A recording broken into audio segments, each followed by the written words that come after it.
नमस्कार दोस्तों, welcome to study 24। BPSC 70वीं संयुक्त प्रतियोगिता परीक्षा और जो सीडीपीओ की वैकेंसी आई हुई थी उसकी लास्ट डेट जो है दोस्तों बढ़ा दी गई है और इसके साथ साथ जो है वैकेंसी भी इंक्रीज कर दी गई है। पहले ये जो वैकेंसी थी 1957 पोस्ट पे था, अब इसे बढ़ाकर 2027 जो है वो कर दिया गया। आप देख पा रहे होंगे इंक्रीजमेंट जो बढ़ाई गई है सीटों की संख्या, वो प्रोबेशन पदाधिकारी का सीट बढ़ाया गया है। ठीक है, देख पा रहे होंगे यहाँ पे 35 सीटें दी गई है और यहाँ पे सहायक निबंधक सहयोग समितियां एवं समकक्ष पोस्ट के लिए 29 सीटें बढ़ाई गई है। टोटल यहाँ पे 64 दिखाया गया है और इसके अलावा जो है वित्तीय प्रशासनिक पदाधिकारी एवं समकक्ष जो है वित्त विभाग के अंतर्गत 6 सीटें बढ़ाई गई है। यानी टोटल जो है 70 सीटें जो है वो बढ़ा दी गई है, इंक्रीज कर दी गई है। अब टोटल सीटों की संख्या जो है 2027 हो गया है। तो यही सबको देखते हुए जो है वैकेंसी की ऑनलाइन डेट को बढ़ा दिया गया है और सीट भी बढ़ा दिया गया है। इसके साथ साथ जो है ओटीआर में भी अपडेट करने का डेट यहाँ पे जारी कर दिया गया है। तो दोस्तों, अगर आपका ओटीआर में कुछ गलती था या उसमें कुछ चेंजिंग करना चाहते हैं वन टाइम रजिस्ट्रेशन में, तो आप जो है 19/10/2024 तक जो है इसमें सुधार कर पाएंगे। देख सकते हैं OTR detail can be updated from 19/10/2024 और ऑनलाइन डेट जो है 4/11/2024 तक बढ़ा दी गई है। तो इस वीडियो में हम लोग चलते हैं कैसे आपको ऑनलाइन आवेदन करना है बिना किसी गलती के। और देखिए बहुत सारे कैंडिडेट का यहाँ पे जो है कमेंट भी आया था कि जो पोस्ट है सीसी संयुक्त प्रतियोगिता परीक्षा और सीडीपीओ का जो पोस्ट है, दोनों का क्या परीक्षा अलग अलग होगा। तो यहाँ पे मैं बताना चाहूँगा दोस्तों कि यहाँ पे परीक्षा जो है पीटी एग्जाम दोनों का एक ही दिन होगा, अलग अलग नहीं होगा। ठीक है, आपका एक ही परीक्षा में आपका दोनों रिजल्ट आएगा, क्योंकि पीटी परीक्षा दोनों का एक ही है, सिलेबस सेम है, सिर्फ सब्जेक्ट आपका बदलता है। तो हो सकता है कि आपका परीक्षा जो है एक ही दिन हो, क्योंकि चूज करने के लिए सब्जेक्ट अभी चूज करने के लिए नहीं कहा गया है, इसीलिए पीटी एग्जाम जो है आपको एक ही दिन होगा। और एक कैंडिडेट चाहे सीडीपीओ के लिए भरे, चाहे सीसी के लिए भरे, चाहे दोनों के लिए भरे, दोनों परीक्षा आपका एक ही दिन होगा। मतलब एक ही टाइम में आपका हो जाएगा, एक ही दिन परीक्षा देके आपका कंप्लीट हो जाएगा। ठीक है, उसी के अंतर्गत आपके नंबर के अकॉर्डिंग जो है आपका रिजल्ट अलग अलग प्रकाशित किया जाएगा। सीडीपीओ में अगर आप क्वालिफाई करते हैं तो सीडीपीओ में भी रिजल्ट आएगा और सीसी में क्वालिफाई करते हैं तो सीसी में भी आपका रिजल्ट आएगा। ठीक है, रही बात सब्जेक्ट की, तो सब्जेक्ट जो है दोस्तों आप मेंस एग्जाम में चूज कर पाएंगे। मेंस के लिए अलग से ऑनलाइन फॉर्म निकाली जाएगी, उसमें आपको ऑनलाइन फॉर्म भरना होगा और उसमें जो है सब्जेक्ट वगैरह आपको भरना होगा। अभी फिलहाल पीटी एग्जाम में कोई सब्जेक्ट वगैरह आपको चूज करने के लिए नहीं कहा जा रहा है। तो आइए देखते हैं कैसे फॉर्म भर सकते हैं, बिल्कुल स्टेप बाय स्टेप, बिना किसी गलती के। अगर एक भी चीज आपका छूटता है या मिस्टेक करते हैं तो आगे चल के आपको दिक्कत होती है। इसीलिए आप पहले वीडियो देख लीजिए कि कैसे फॉर्म को भरना है, क्योंकि यहाँ पे और पूरी डिटेल जो है देख सकते हैं रोजगारबिहार.com पे उपलब्ध है। आकर एक एक चीज सिलेबस वगैरह सब कुछ आप देख सकते हैं, कितना पैसा वगैरह लगेगा सब कुछ देख सकते हैं और परीक्षा कैसे कैसे होगी ये सब सारी जानकारी जो है प्रारंभिक परीक्षा के बारे में बताई गई है। तो आकर चेक कर लेंगे। ऑनलाइन का लिंक भी यहाँ पे दिया हुआ है, तो यहाँ से ऑनलाइन आवेदन कर सकते हैं। तो चलिए शुरू करते हैं कैसे फॉर्म को भरना है स्टेप बाय स्टेप। आवेदन करने के लिए देखिए आपको ऑनलाइन लिंक पे आपको क्लिक करना होगा। जैसे ही क्लिक करते हैं देखिए यहाँ पे ऑनलाइन पोर्टल जो है वो खुलती है। ये देखिए यहाँ पे ऑनलाइन पोर्टल खुल चुकी है। तो अगर आपका ओटीआर पहले से हो रखा है तो डायरेक्टली यूजर नेम पासवर्ड डाल के लॉगिन करके जो है आप अपना फॉर्म भर सकते हैं। लेकिन अगर आपका ओटीआर नहीं है तो आपको यहाँ पे क्लिक करके देख सकते हैं, click here for one time registration पे क्लिक करके आपको अपना वन टाइम रजिस्ट्रेशन करना होगा। ठीक है, ये रजिस्ट्रेशन आपका हमेशा जिंदगी भर जब तक आप बीपीएससी का फॉर्म भरेंगे तब तक आपके काम आता रहेगा। तो वन टाइम रजिस्ट्रेशन कर लीजिएगा। चलिए शुरू करते हैं। क्लिक करते ही दोस्तों देखिए यहाँ पे फॉर्म खुल जाती है वन टाइम रजिस्ट्रेशन के लिए। तो यहाँ पे कैंडिडेट का पहला नाम लिखना है, फर्स्ट नेम, यहाँ पे मिडिल नेम, यहाँ पे लास्ट नेम भर देना है। तो यहाँ पे देखिए ऑटोमेटिक जो है आपका पूरा नाम आ जाएगा। देखिए मैं आपको एक सैंपल के रूप में दिखाता हूँ। देख सकते हैं मैंने यहाँ पे ऊपर में ABCD लिख दिया है और यहाँ पे लास्ट नेम में कुमार लिख दिया है। तो इसी प्रकार से जो भी आपका नाम है वो यहाँ पे ऐसा लिखेंगे। अगर बीच में भी कुछ है तो बीच में भी भरिएगा, नहीं तो खाली छोड़िएगा। और यहाँ पे पूरा नाम आपका जो भी है, जैसे कि ABCD कुमार जो भी आपका है वो लिख देंगे इस प्रकार से, ठीक है। उसके बाद जो है डेट ऑफ बर्थ यहाँ पे एक एक करके आपको चयन कर लेना है, एक एक करके देख सकते हैं, एक एक करके आपको चयन कर लेना है, दिन महीना साल, और फिर दोबारा जो है यहाँ पे नीचे भी आपको सेलेक्ट करना है, वेरीफाई करना है। फिर यहाँ पे पिता का नाम भरना है, फिर यहाँ पे पिता का नाम डाल के वेरीफाई कर लेना है। फिर यहाँ पे पूछेगा, देख पा रहे होंगे कि हस्बैंड नेम है, अगर आप शादीशुदा महिला हैं तो आप यहाँ पे अपने हस्बैंड का नाम डालेंगे और फिर दोबारा डाल के यहाँ पे वेरीफाई कर लेंगे। अगर शादीशुदा नहीं है तो यहाँ पे हस्बैंड का नाम जो है खाली छोड़ देंगे और आगे बढ़ेंगे तो यहाँ पे माता का नाम है और फिर दोबारा माता का नाम डाल के वेरीफाई करना होगा। फिर मैरिटल स्टेटस आपसे पूछेगा, तो आप शादीशुदा हैं या अनमैरिड हैं, तो उस पर आपको टिक कर लेना है, जो भी है उसे टिक करें और उसके बाद फिर दोबारा से यहाँ पे टिक करके वेरीफाई कर ले और उसके बाद जेंडर सेलेक्ट कर ले, मेल फीमेल जो भी है वो आप इस प्रकार से 2 बार सेलेक्ट करके वेरीफाई कर लेंगे। फिर यहाँ पे आ जाएगा सेलेक्ट आईडी प्रूफ, तो आपको आधार यहाँ पे दे देंगे तो अच्छा रहेगा। अगर आप आधार नहीं देते हैं तो आपको 200 रुपया अलग से पेमेंट करना पड़ेगा, यानी एक्स्ट्रा पेमेंट करना पड़ेगा, इसलिए आधार नंबर ही दे दीजिए, सबसे अच्छा यही रहेगा। तो यहाँ पे आधार नंबर भर देंगे, ठीक है, 12 अंकों का आधार नंबर, फिर दोबारा यहाँ पे डाल के वेरीफाई कर लेंगे और पीडीएफ रूप में यहाँ पे अपलोड कर देंगे 100 केबी तक का, ठीक है, 100 केबी तक का आपको डॉक्यूमेंट अपलोड करना है। तो आधार कार्ड जो है 100 केबी तक का यहाँ पे अपलोड कर देंगे और यहाँ पे देखिए are you citizen of India, तो यहाँ पे यस रहने देंगे। फिर यहाँ पे पूछेगा क्या आप बिहार के निवासी हैं, resident permanent resident of Bihar हैं, तो यस नो कर सकते हैं। अगर बिहार के हैं तो यस करेंगे। तो देखिए यहाँ पे सर्टिफिकेट मांगने लगेगा, ठीक है।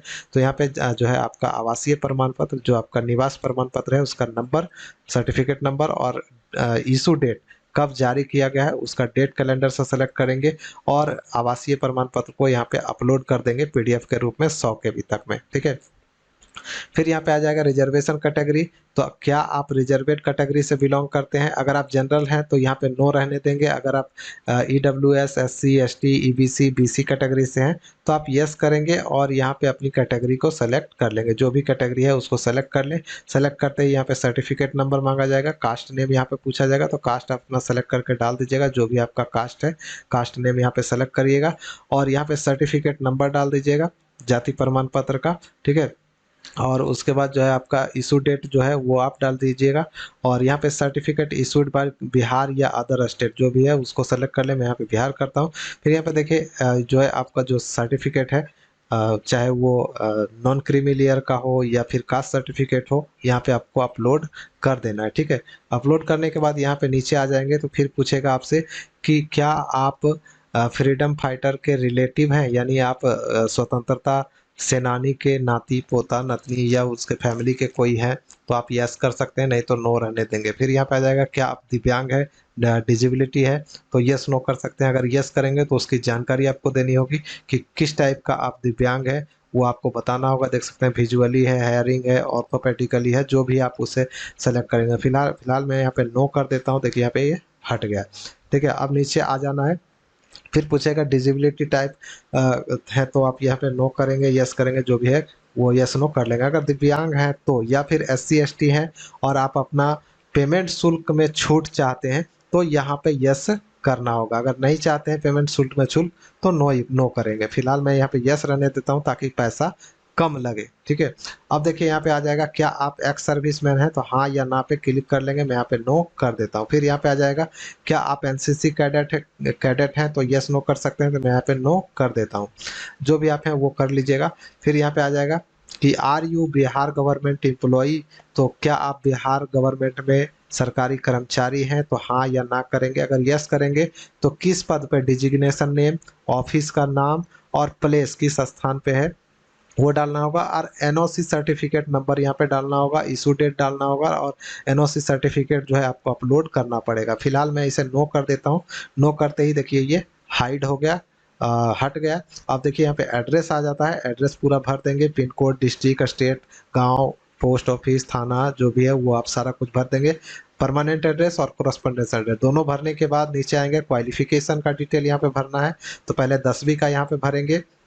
सब्जेक्ट 10वीं में देखिए सब्जेक्ट में सिर्फ ऑल कर देना है, क्योंकि 10वीं में आपको पता ही होगा हिंदी भी पढ़ते हैं, मैथ भी पढ़ते हैं, इंग्लिश भी पढ़ते हैं, संस्कृत भी पढ़ते हैं, सोशल साइंस भी पढ़ते हैं और साइंस भी पढ़ते हैं, यानी सभी टाइप के सब्जेक्ट जो है 10वीं में पढ़ा जाता है, इसलिए यहाँ पे ऑल करेंगे, ठीक है। और यहाँ पे सेशन क्या होगा, जिस वर्ष आपने पास किया है वही सेशन होगा, ठीक है। तो 2010 में पास किया है तो 2010 लिख दीजिए, और पासिंग ईयर में भी वही आपको डालना है, ठीक है। पासिंग ईयर जो रहेगा वही आपका सेशन भी रहेगा।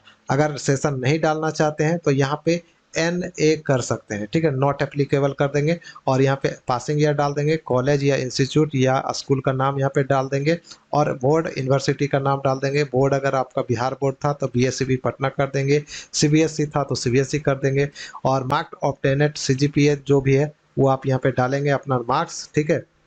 अगर 300 था तो 300 डालेंगे, और फुल मार्क्स कितना था तो बिहार बोर्ड है तो 500 का रहता है तो 500 कर देंगे, और यहाँ पे परसेंटेज आप अपना भर देंगे, जैसे 60% होता है 300 वाला तो 60% कर देंगे। उसी प्रकार से 12वीं का डिटेल भरेंगे, और ग्रेजुएशन का डिटेल भरेंगे। अगर आपने PG कर रखा है तो PG का डिटेल भरेंगे, और यहाँ पे ईमेल आईडी देखिए भरने के लिए कहा जाएगा तो ईमेल आईडी यहाँ पे भर देंगे।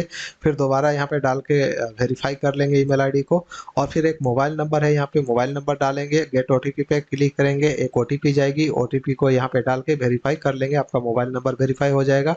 फिर ये कैप्चा कोड को यहाँ पे डालना है, सबमिट रजिस्ट्रेशन पे क्लिक कर देंगे, आपका रजिस्ट्रेशन कंप्लीट हो जाएगा।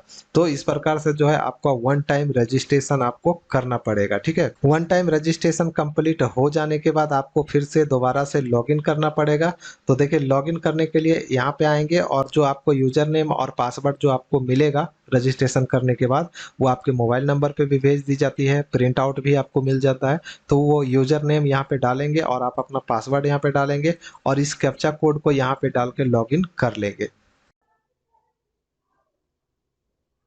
रजिस्ट्रेशन सबमिट करते ही देखिए आपका रजिस्ट्रेशन जो है सक्सेसफुल का मैसेज आपको मिल जाएगा। यहाँ पे आपको वन टाइम रजिस्ट्रेशन नंबर मिल जाता है, OTR का रजिस्ट्रेशन नंबर मिल जाता है, और उसके बाद एक यूजर नेम मिलता है, ठीक है। यूजर नेम को जो है लिख के रख लीजिएगा, आगे आपको भविष्य में हमेशा इसकी ज़रूरत पड़ेगी। BPSC का कोई भी फॉर्म भरेंगे तो आपको यही सब जो है रजिस्ट्रेशन नंबर और यूजर नेम और पासवर्ड की ज़रूरत पड़ेगी, कोई भी फॉर्म भरी BPSC का, ठीक है। तो इसको सेव करके अच्छे से रख लीजिएगा। तो आपका OTR और यूज़र नेम और पासवर्ड आपको मिल जाता है, आपके मोबाइल पे भी भेज दी जाती है, आपके ईमेल आईडी पे भी भेज दी जाती है, तो अच्छे से सेव करके रखिएगा। अब आपको जो है लॉगिन करना पड़ेगा। चलिए इस यूज़र आईडी और पासवर्ड के माध्यम से लॉगिन करते हैं। तो दोस्तों लॉगिन करने के लिए आपको होम पेज पे आना होगा। देख सकते हैं ये वाला जो है ऑनलाइन पोर्टल का होम पेज पे आना है, और जो आपको यूज़र नेम मिला है और पासवर्ड जो मिला है वो पासवर्ड और यूज़र नेम डाल के इस कैप्चा कोड को यहाँ पे डालेंगे और लॉगिन करेंगे।